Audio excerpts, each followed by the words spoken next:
Good morning, my brothers and sisters. Welcome to episode number 6 in the book of Deuteronomy. We're going to be in Deuteronomy chapter 2 here today. Here's the context. I'm going to ask the question is, do you want the promised land? Which seems like an easy answer, but we'll get to the results near the end. So here's the context. There's 100,000 men of war, that is 20 years old and older, have perished in the wilderness as a discipline from the Lord for not believing the provision of the Lord. And this would presumably include similarly aged women. However, he seems to hold the men in particular responsibility, just like he did Adam in the Garden of Eden. All right, so the men of war are 20-year-olds and older. Their 20-year-olds are included in the census. They pay an adult tax, and they're termed men of war. So 20 is the age of accountability in Israel. So the point is, everybody of the age of accountability has died off in the desert.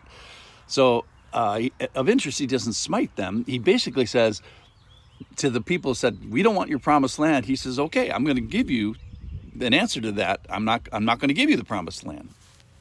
So all those 19-year-olds and younger, they've grown up. So the nation of Israel is now from aged 0 to 49. All the older rebellious have died off.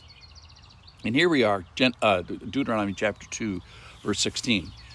As soon as all the men of war had perished, 20-year-olds and older, and were dead from among the people, the Lord said to me, you are today to cross the border of Moab and Ar. When you approach the territory of the people of Ammon, don't harass them or contend with them, for I will not give you any of the land of the people of Ammon as a possession, because I have given it to the sons of Lot for possession. It also counted as the land of Rephaim. Rephaim formerly lived here, but the Ammonites called them Zazumim, a people of great and many and as tall as the Anakim. But the Lord destroyed them before the Ammonites, and they dispossessed them and settled in their place, as he did for the people of Esau, who lived in Seir, when he destroyed the Horites before them, and they dispossessed them and settled in their place even to this day. As for the Avim, another people group who lived in the villages as far as Gaza, the Toram, who came to Ketor, destroyed them and settled them in their place. So then he says to the Israelites, rise up, set out on your journey, and go over to the valley of Arnon. Behold, I have given you into your hand Sihon the Amorite, king of Heshbon, and his land. Begin to take possession, contend with him in battle. This day I will begin to put the dread and fear of you on the peoples who are under the whole heaven, who shall hear the report of you and shall tremble and be in anguish because of you. So the Lord is repeating, don't mess with the Moabites. Those are the descendants of Lot. Don't mess with the Edomites. They're the descendants of Esau. Now, both of these guys were really knuckleheads if you read the Bible. And the Lord's saying, I'm being kind to them for my own reasons. So you hear about them and you kind of read about them and you wonder why God is good to them. And even now, 500 years later, for both of these guys, God basically still has them in the apple of his eye. And both clearly are undeserving. Now, write this down. The Moabites and Edomites, they didn't receive God's goodness because of their goodness. They received God's goodness because of the goodness of God. So God's goodness to each of them was based on his overall sovereign plan. And second point is he doesn't forget it after a year or two. So they did not merit it by their wonderfulness, and neither does Israel. So being in the kind favor of God is, of course, is a desirable place to be. Now, what are the characteristics of God? He's the faithful one. He's the one, there's a Hebrew word called hesed, which means this ongoing, steadfast, unwavering kindness of God, the faithfulness of God to undeserving knuckleheads, humans. So these two, Moabites and Edomites, are the descendants of Lot and the descendants of Esau. They are demonstrating the knucklehead part of the equation. God's demonstrating the faithful part of the equation. Okay, so this is the whole story of the Bible, Hesed, where God's faithful to this unfaithful group of people. And if we could fix ourselves, if we were faithful ourselves and we could have fixed our problems, there'd be no reason for this big rescue operation that is the whole Bible. So we want the right things. Maybe we do. Do you want the right things is the question today. Do you want the promised lands? Do you want it metaphorically? It's easier to sit here and criticize the Israelites saying, you guys did wrong. I would have gone in.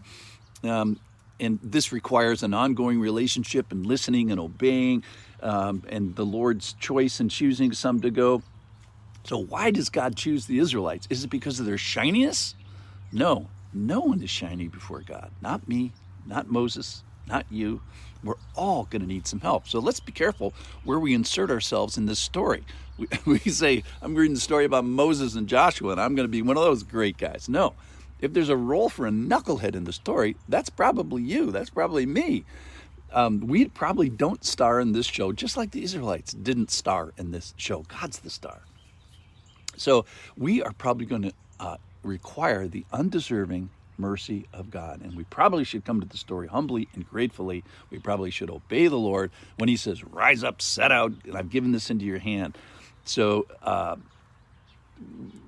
the Lord is all this time working. I'm working for you. I'm working in you. So he's coordinating two actions of God. One is the actions of God by obeying and moving and rising up and setting out, and the sovereignty of God's action and the dignity of allowing our own action. So he says, do these things, and the people have an opportunity to respond. All right, so I was thinking about Lot and how God is sometimes kind to the undeserving. So God was kind to Lot because of his relationship with Abraham. And I was thinking of this occasional principle of God, that if God was similarly disposed to you, who would you ask God also to be kind for? Abraham kept asking the Lord to be kind to Lot, and he was. So if God was similarly disposed to you, who would you ask God on your behalf of? So I don't think it's inappropriate to beg God a little bit for a similar kindness. Perhaps you could ask for some young person who is, before the age of accountability. Or perhaps you ask for an old, rebellious, and undeserving people. Those are the people that God specializes in. Well, let's humbly ask for ourselves, why, God, are you so good to me? Let's humbly ask for others. Who else would you have me help bring into your kingdom? And I think that the final question for today is, who do you want? Do you want the promised land? And kind of by coattails is who would you also want it for? All right, let's put ourselves in the story today. Thanks for listening.